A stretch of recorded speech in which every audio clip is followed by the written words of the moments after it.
part of the Press Play Podcast Network. Look up in the sky. It's a bird. It's a plane. This is Jason J. Lewis, the voice of Superman on Justice League Action. This is Mark Wade, writer of Superman Worldwide, and you're listening to the Krypton Report.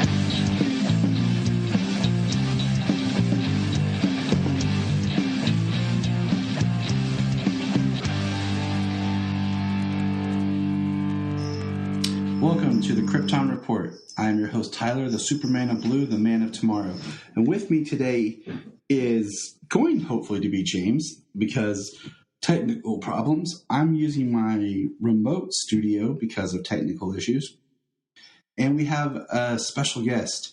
You could say he is like the Superman of Earth. I don't know. I can't remember all the designations, but we'll say Earth too. Mr. Anthony Desiato from Digging for Kryptonite. Welcome. Thank you for having me back. I appreciate it. I didn't know where you were going with the Earth designation. I thought maybe we were going to go with, 167 is Smallville's Earth in the Arrowverse. But I was trying to go with Kingdom Come, but then I blanked on what that official Earth number was supposed to be. Oh, so I was like, you know what? I'm not positive either. I was going to say 38, but I don't know if that's right. Because when they did that whole Grant Morrison did that whole like multiversity years ago, they had that map that was like book that told you. But anyways, welcome, man. How's it going? It's going well. Thank you for having me. Thank you for this opportunity to talk about what we're going to discuss, another of the lost projects in the Superman canon. This is one it's hard to talk about because there's so much muddle and muddy in what with this. And if everyone's like, what are you guys talking about? Well, we're talking about the film script that was written by J.J. Abrams. That was project working title was Flyby. And then eventually that's just kind of what it's been grouped and known by. That wasn't supposed to be the official title of the project, but it's the film that got the most traction and was going to be produced, but then basically ended up becoming Superman Returns. And I think that's the craziest part about all this is when you get into the meat, so to speak, of this project and just what happened. I mean, it's something. Now, we talked about the death of Superman Lives. We talked about that project being the most formed Superman project before this one, and then this one actually gained a lot of traction because they had casting, they had directors attached, they had costumes being built. And I think, if I remember right, when I first learned of this was years later when I saw the costume that was being molded and formed and said for J.J. Abrams' Superman Flyby. Now, at the time, I didn't realize it was J.J. Abrams just writing. And then I started digging into what it was. But when did you first learn about this project? Oh, man, that's a good question. I'm not positive. I want to say it was probably in an issue of Wizard magazine. I miss Wizard. As do I.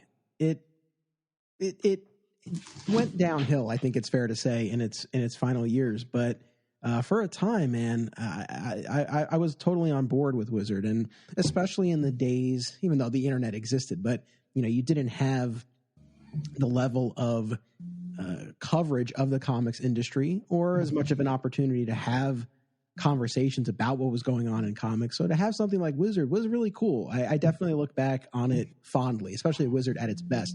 But yeah, if I'm thinking back, it was probably in Wizard where I learned about it. And I got to give a shout out. I'm sure we'll mention this, but I want to give a shout out to Newverse Creative, because through them, I was able to actually hear the J.J. Abrams screenplay brought to life.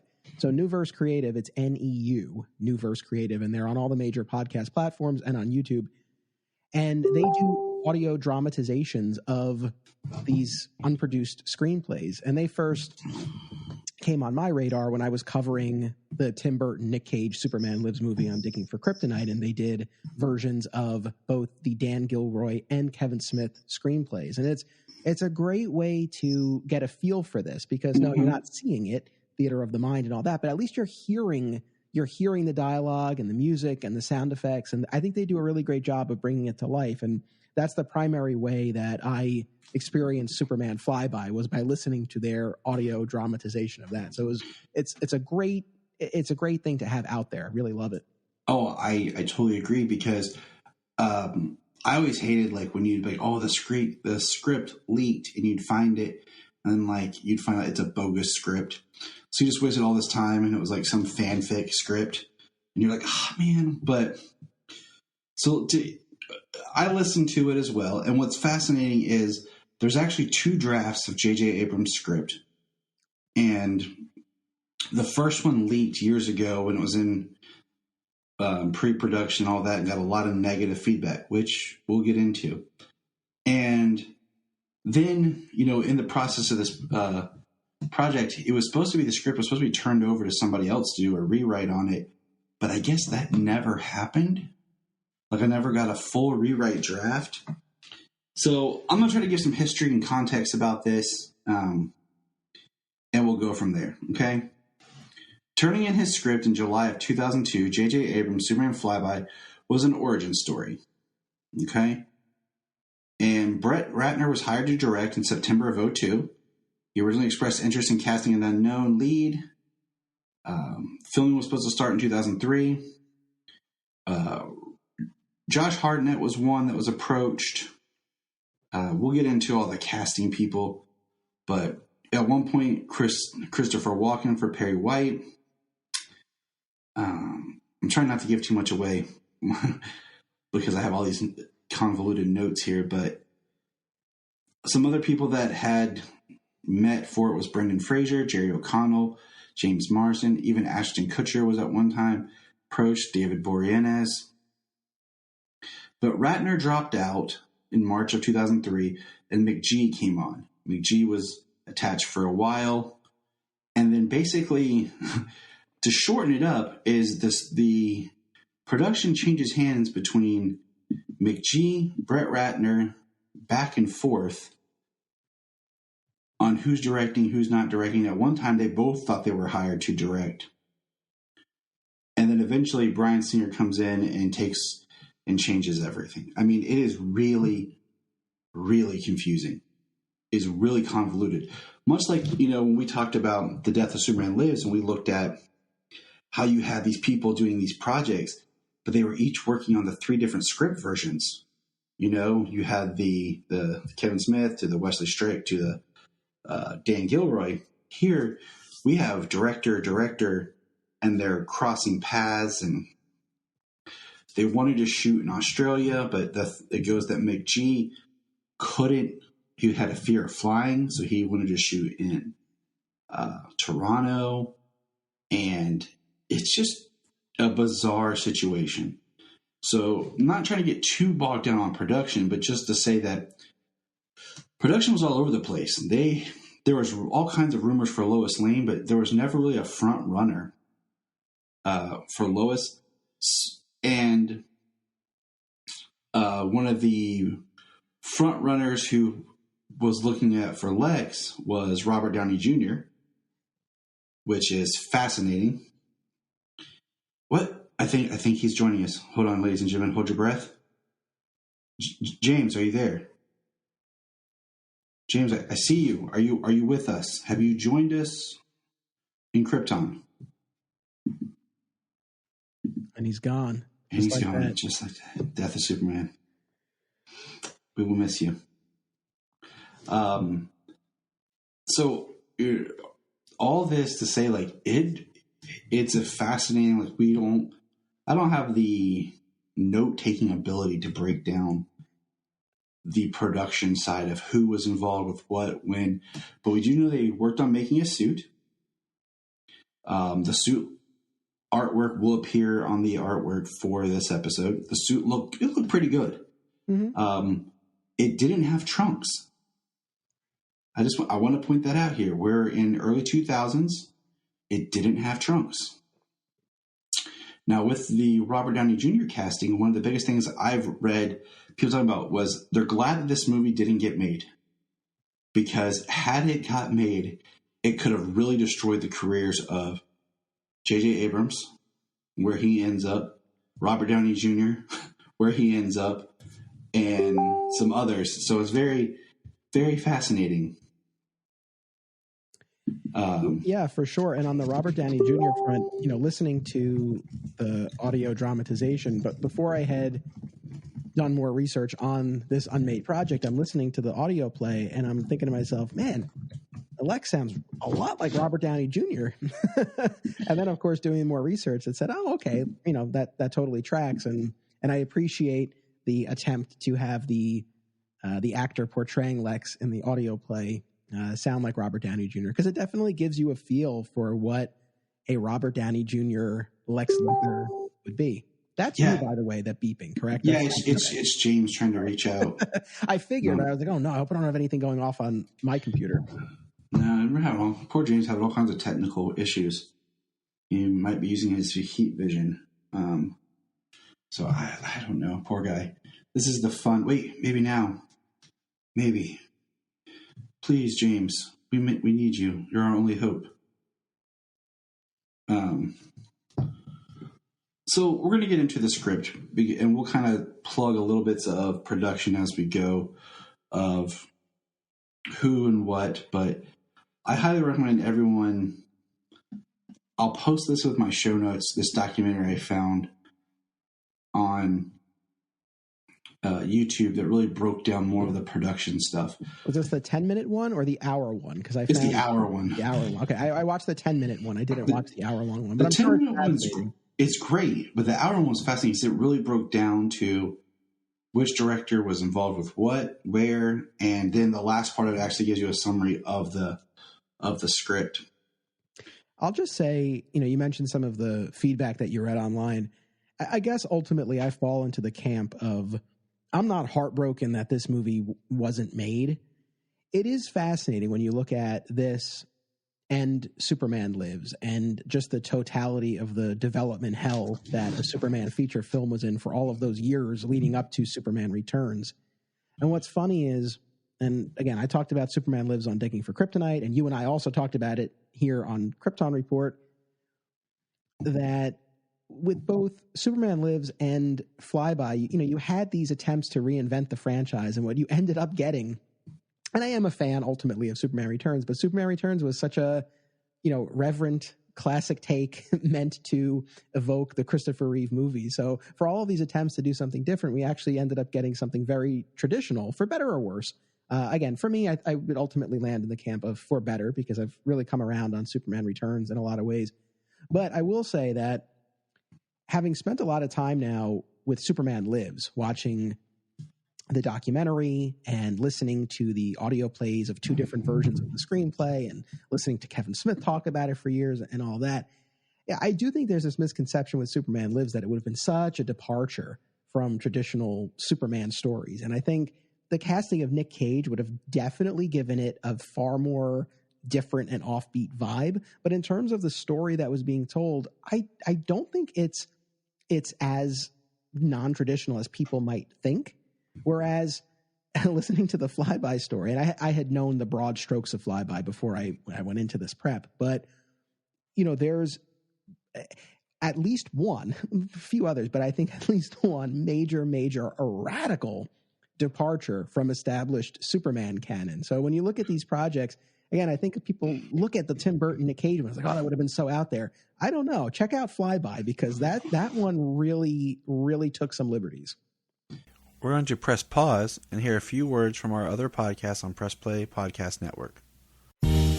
Hello, Brooks here with the Books with Brooks monthly book club podcast. Here's how Books with Brooks works. We read one book a month, and then we talk about it. Classics like Stephen King's The Shining, debut novels like We Are the Brennans by Tracy Lang, and tons of other compelling, life-changing stories, one book and 1 month at a time. So come read along with us, and then listen in.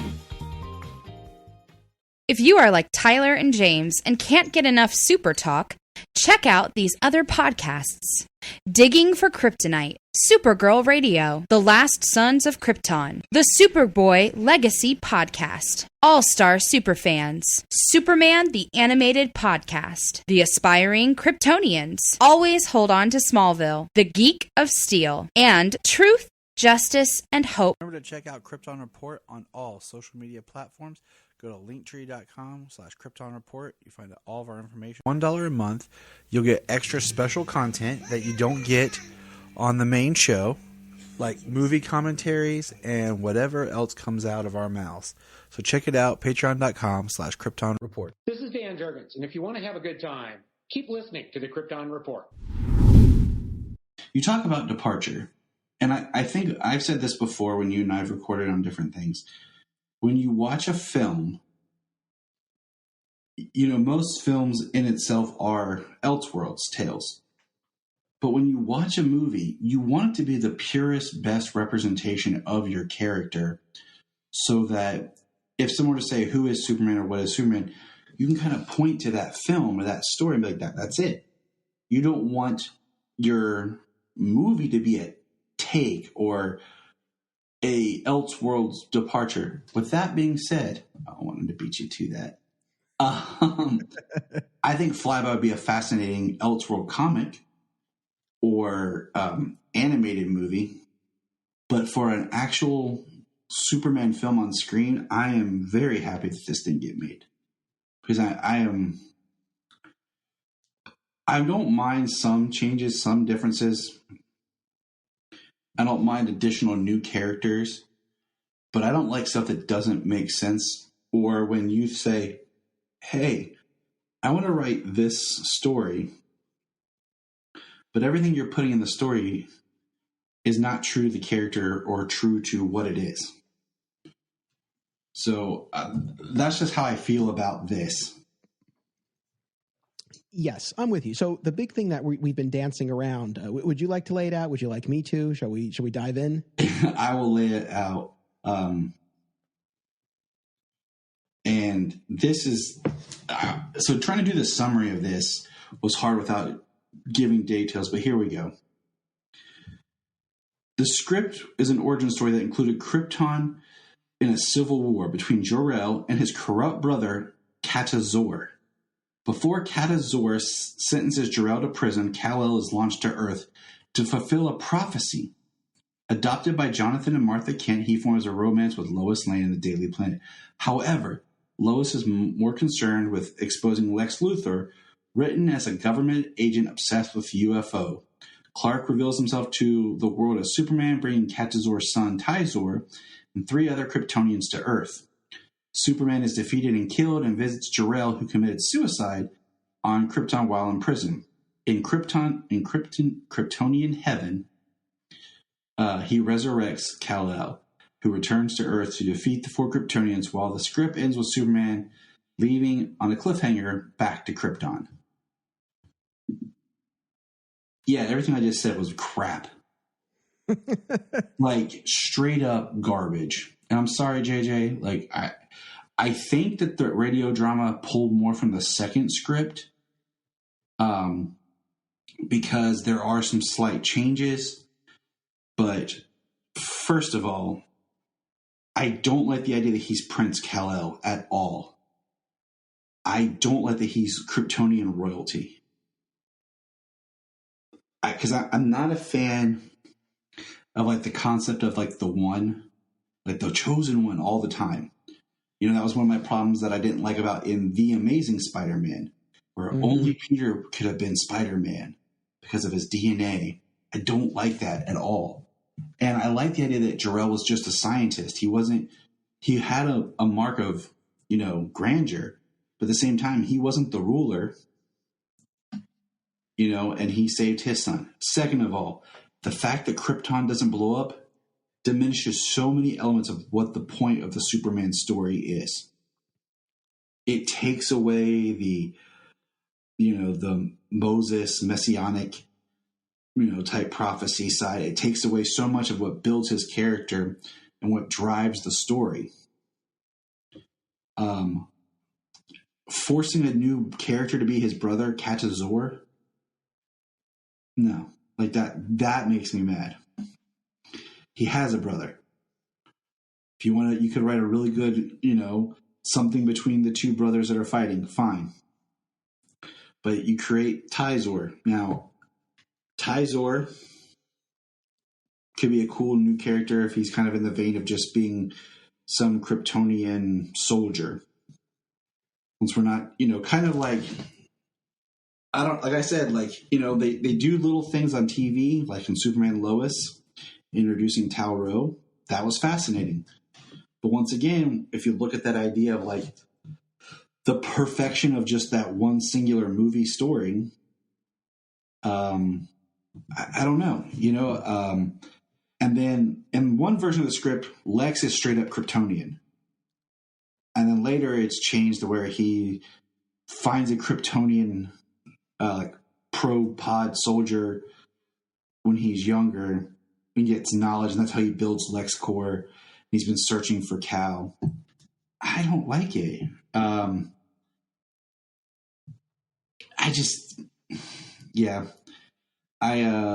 like they really did this whole big shtick on the Kryptonian city of Mena and the religion and the Holy Land. And I'm like, what is this? Like, it just was such a huge departure that I did not like it at all. I'm going to stop talking and let you talk. No, I mean, I think you and I are on the same page with this. I was not taken with these departures. It's funny because there are a lot of aspects of this origin story that are traditional and maybe almost to its detriment. You get, again, at least in the version that I heard brought to life in this radio play, the Kents finding baby Kal-El and raising him as Clark and all of that. And Clark starting work at the Daily Planet. We meet the traditional Daily Planet cast of Lois and Perry and Jimmy. So there are a lot of aspects. He makes his debut as Superman catching Air Force One and landing it in a baseball field, which of course we would get later in Superman Returns. So, I think there are a lot of aspects that people would be familiar with, but where it does deviate from the established canon, it really is in a lot of respects antithetical to what we understand to be Superman. Now, in fairness, it did prompt some reflection on my part where I said to myself, okay, what, especially when we talk about the origin story in this mythology, like what aspects of it are so sacrosanct that if we mess with it, we are undermining the story here. And I think for most of us, the idea of him escaping his doomed planet is so baked into what this character is that keeping Krypton around really does a disservice to the story. Now, playing devil's advocate, I said to myself, well, does this still work if the planet, as depicted in Flyby, the planet isn't destroyed, but it is ravaged by civil war, and it's not tenable for Kal-El to remain there? Like, that aspect of it, really getting to the most fundamental idea here, like he can't stay on Krypton. So, that piece of it is still there, but by keeping the planet around, I asked myself, what are we gaining from this? What is the point of this? Because later on in the story, like you said, you do get this battle between Kal-El and Tyzor, son of Jor-El's brother. And now in the version that I heard, it was just Tyzor. I know in other versions it was multiple Kryptonians he was battling. But, we've seen in Superman 2, in Man of Steel, we've seen battles between Superman and other Kryptonians via the Phantom Zone, right? So as near as I can tell, the only real value in keeping Krypton around is the ending. Flyby ends on this cliffhanger of Kal-El going back to help his home planet. So I feel like that's the only thing that you really get out of this. And look, we don't know where the story would have gone. Maybe it would have been an amazing story. I don't know. But within the context of this, I think you lose far more than you gain from it. So I just think this was a huge miscalculation on J.J. Abrams' part. I agree. It's interesting, like we were talking about how if you look at the spectrum of Superman projects trying to get it going, and you start with something that's in the vein of the comics with like the death of Superman, the Nick Cage film, And then they go here, and it's such a radical change that then they try to play it safe by going back to the Chris Reeve with Bryan Singer, which, you know, I have read that it was, see, now I can't remember if it Ratner or McGee that actually had storyboarded and had all the action storyboards and beats done for that plane scene, that they then incorporated it into Superman Returns because they already had this huge action set piece. And for all we know, they had the sets built. 'Cause, I mean, they were building different things for this. And then it became Superman Returns. You know, they ended up filming Superman Returns in Australia and everything. So it's very crazy, all the shuffling that happened. I do want to point out before we talk more is 2 actors who did audition for Flyby. One being Brandon Routh. He did audition. He's in like the makeup mock-up costume for Flyby. And Henry Cavill both auditioned. And then Brandon Routh talked before, and he got, you know, to audition for Superman. He got called back, but when he got called back, it was for Bryan Singer. And not, so could you imagine that? You're auditioning for one movie, but then you realize you're auditioning for another movie with the same character for a new director. Like, that would be a very interesting experience. I know, for sure. Yeah, I saw the Henry Cavill photo of him from his screen test. Yeah, it's fine. I mean, I think these guys, you know, they get on a list, and it's, you know, typically, again, a lot of the known actors of the day who were popular, who had the, you know, the essential look of the character, who would, you know, were always rumored to be in the mix. And then, yeah, up-and-comers like those guys who are on the list as well. I mean, it's funny, especially with Henry Cavill. I mean, we're talking 10 years later that he would actually play the character. So it definitely would have been a younger, so yeah, very young Superman. This would have been at time of Count of Monte Cristo, I think, right around there. If you remember, he plays Albert, Edmond Dantes' son. So Superman's playing Jesus' son. I didn't know that was him for the longest time, but that was one of his first acting roles. So that gives you an idea of that, his youthful look. Now, this script and the audio drama, how did it make you feel? Because when I was listening to it, it made me feel like I was watching or listening to like a Superman version of The Office. Because there was so much of like personal narration, personal description and talking. I could just picture like action in the background and Lois Lane looking at the camera talking to me. Or there's so much voiceover. I was like, it just felt weird. I mean, to be honest with you, it just, like, you have Martha, you have Jonathan, you have Lex. Lex is working on his software. It's Luthorian, or Luthorian's the company, not LexCorp or Luthor Corp. It's like Luthorian, and his what was his? He was making like lithium or something. I mean, in the version that I heard, it was like the chip or the battery that's in everyone's cell phones, and he was using that to spy on people. That's what Lois was initially, you know, attempting to expose him for. But yeah, I had even messaged you because I did not read the screenplay itself. I was listening, and I said to you, I was like, you know, does the screenplay utilize the voiceovers to the extent that the audio drama does? I think this might have been a device used by New Verse Creative to sort of tell the story, because they are ultimately adapting it from the screenplay. So I think, but I don't know. Have you taken a look at the screenplay? Do they do it? I looked at one, and there really isn't much, but the way there's so much stuff that's put in the description of between sets, like when you're reading about how much detail is in the description of the action scenes, the transitions, that I feel like it was more of a device they were trying to use to adapt, to get the information out there, since it is audio and we don't have the visual element. Because I was thinking, like, there's no way that this would actually be in the movie like this, or that'd be a lot of voiceover. Because it just felt really, really weird. I'm going through my notes here. Some other casting was they wanted Anthony Hopkins as Jor-El and Ralph Fiennes as Lex Luthor when Brett Ratner had come on board because those were people he had worked with on Red Dragon. James Marsden did meet with Brett Ratner at one point before everything. Let's see. Good old Richard White. Oh my gosh. Shia LaBeouf was approached by McG for Jimmy Olsen. Yeah, you talk about the back and forth with directors. So I think this was in that 10-minute documentary that I saw on YouTube that when McG was set to direct and you had mentioned this earlier that you thought the script was supposed to be handed off at some point. I think that documentary talked about how McG was going to have Josh Schwartz, creator of the OC, which McG was a producer on, pen a new draft of the script.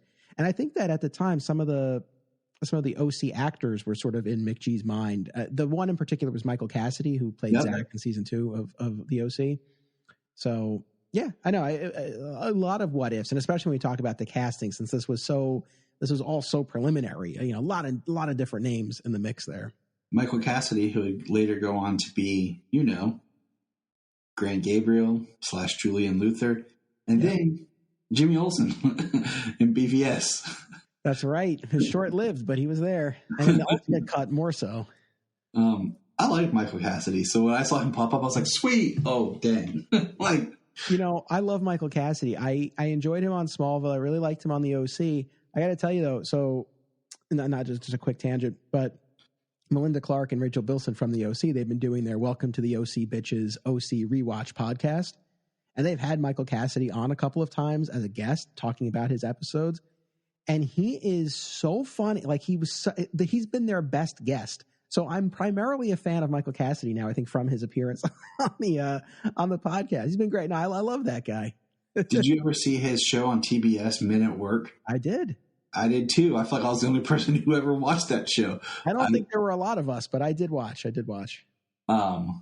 So that's another place I know him from. That was a great. So it's just interesting because, Josh Hartnett was one that came up and was like a front runner, and so was Jared Padalecki.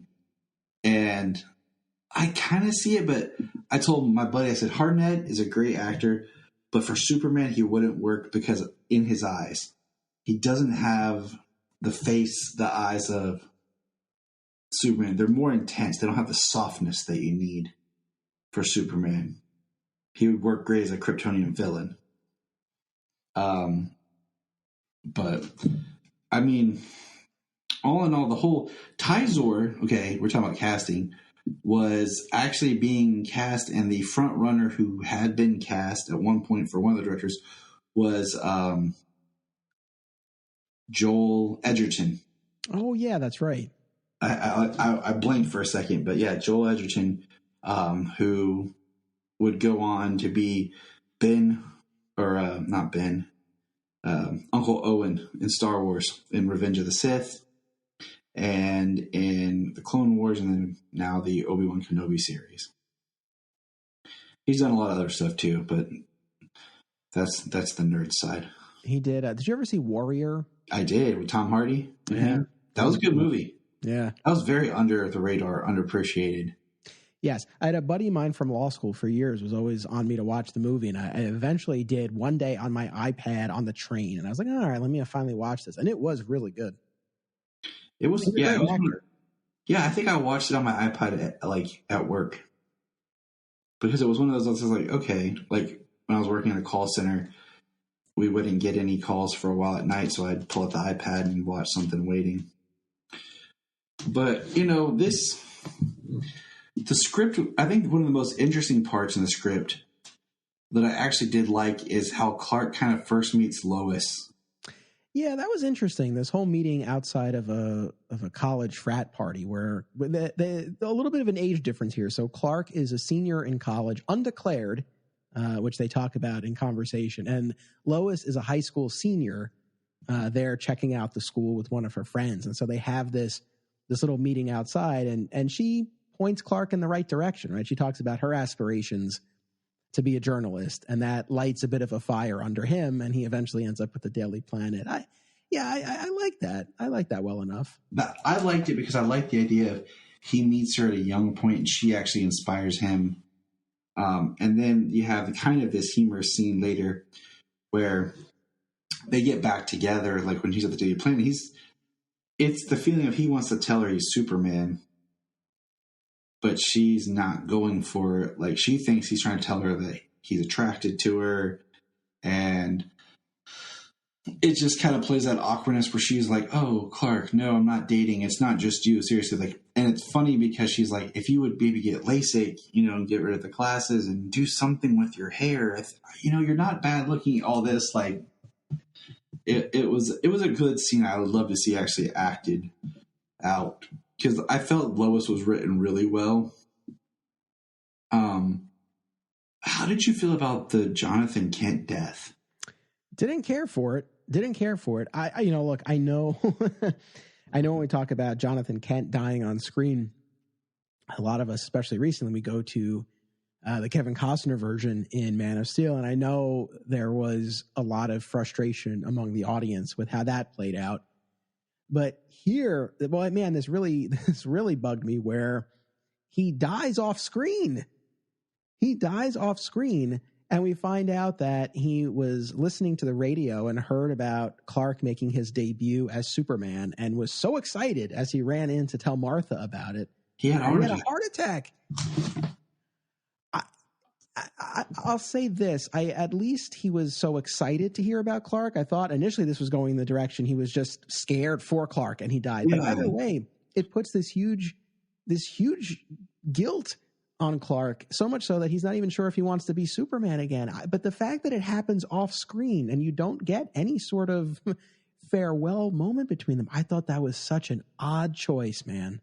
It definitely felt like a first draft, kind of just, we'll put this here, I'll come back to it kind of thing. Maybe. It really did feel like we'll really find the moment, as we go back and revise the script. Because to me, I'm like, that just, there's no dramatic tension and there's nothing. And, my biggest thing with the whole Kevin Costner death was, look, I watched 10 years of Smallville. I know Clark can run fast.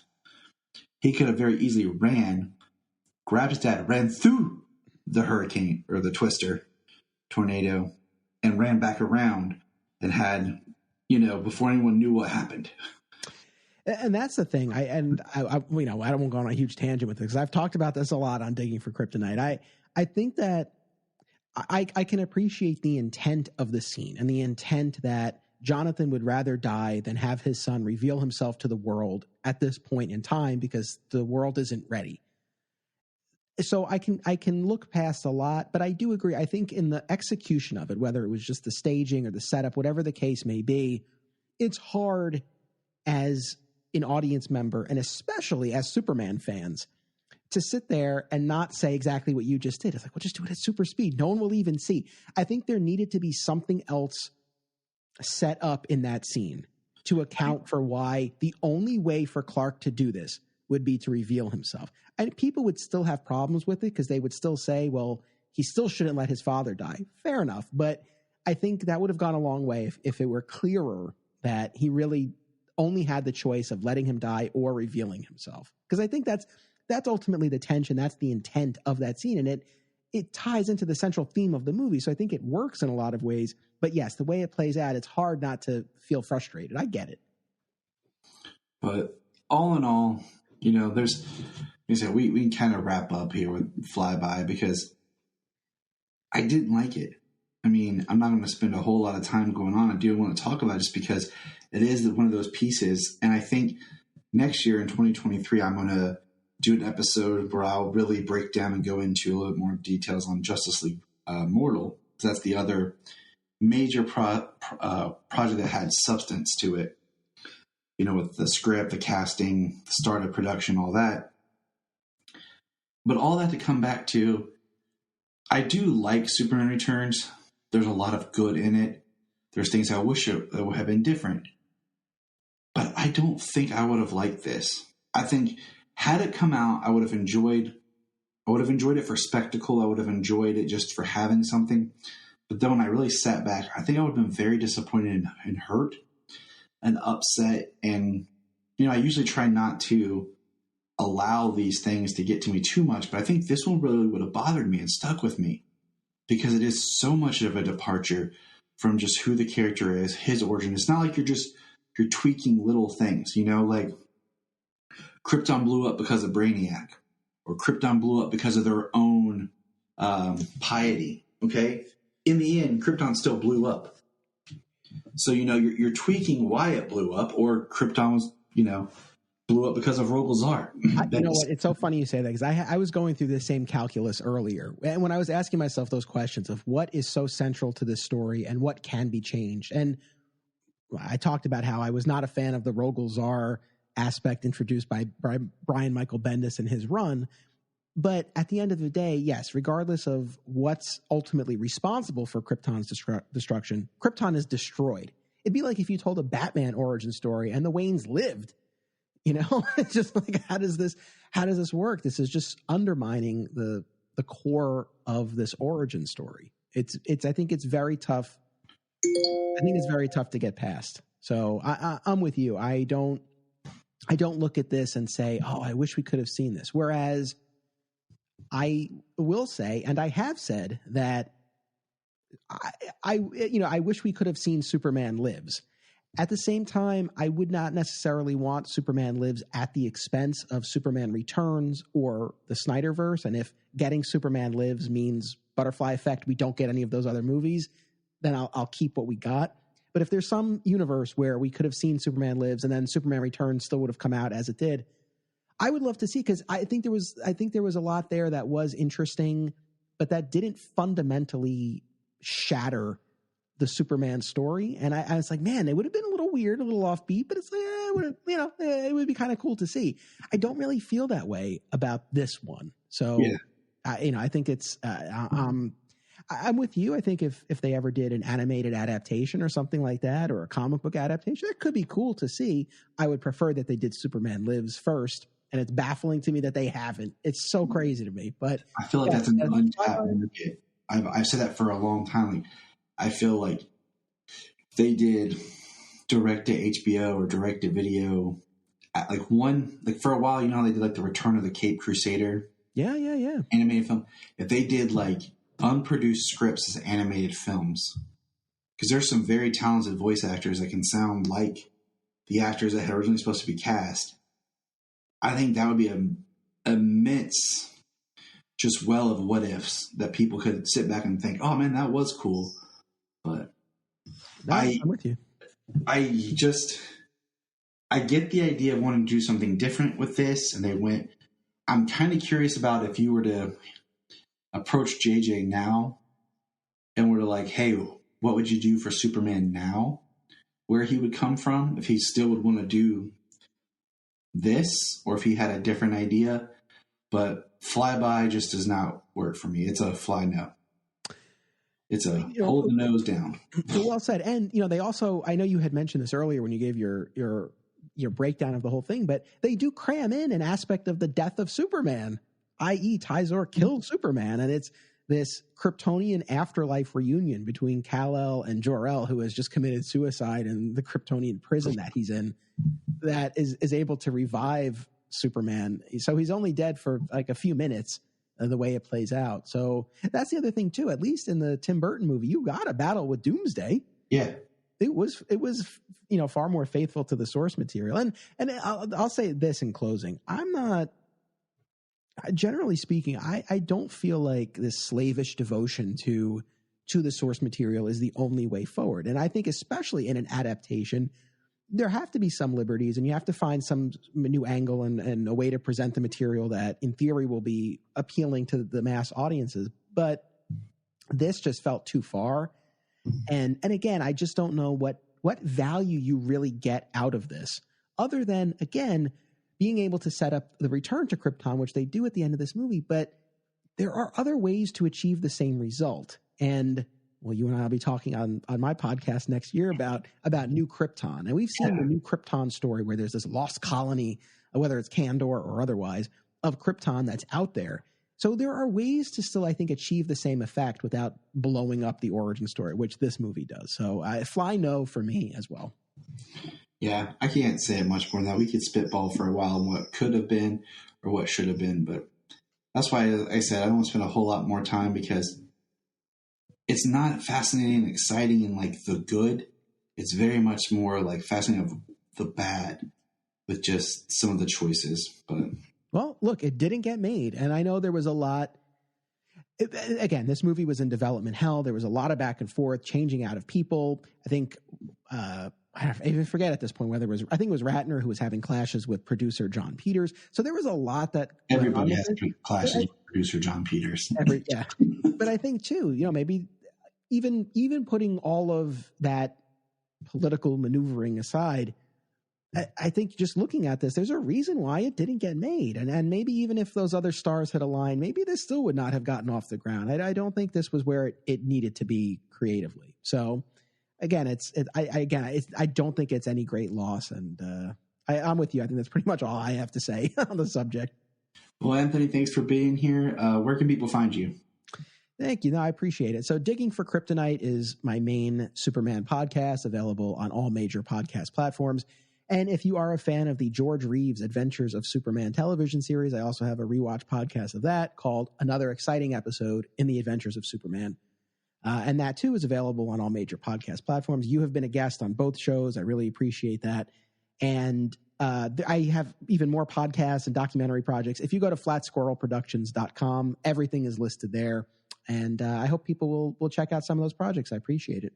I will say that looking forward to January for the return of the Summoning the Zords. The George Reeves has been great to watch along with the podcast. That really helped. I'm hoping as the podcast goes on that maybe it'll show up on a streamer. I mean, one of them, Tubi, come on, help us out here. You know what? Tubi has Superboy now. I think there's a far better chance of the George Reeves show showing up on Tubi than on HBO Max, to be perfectly honest at this point. I agree with you. Yes. I mean, if I remember right, Tubi has Batman 66, I think, and it has the Stamp Day special for George Reeves as well. So yeah, I mean, we're doing well so far. We're only 5 episodes out at this point. We're doing well, but I really feel like the numbers would shoot up if the show were actually available that we're discussing. So I would love for that to happen. That's what happened to Always Hold On to Smallville when Zach was, doing the podcast. And then when it got on Hulu, you definitely saw more interaction and everything changed. Yeah. But all right, man, take care. Thanks for being here. And remember, look up in the sky. We just want to say, if you've enjoyed this podcast, please check out other podcasts on the Press Play Podcast Network.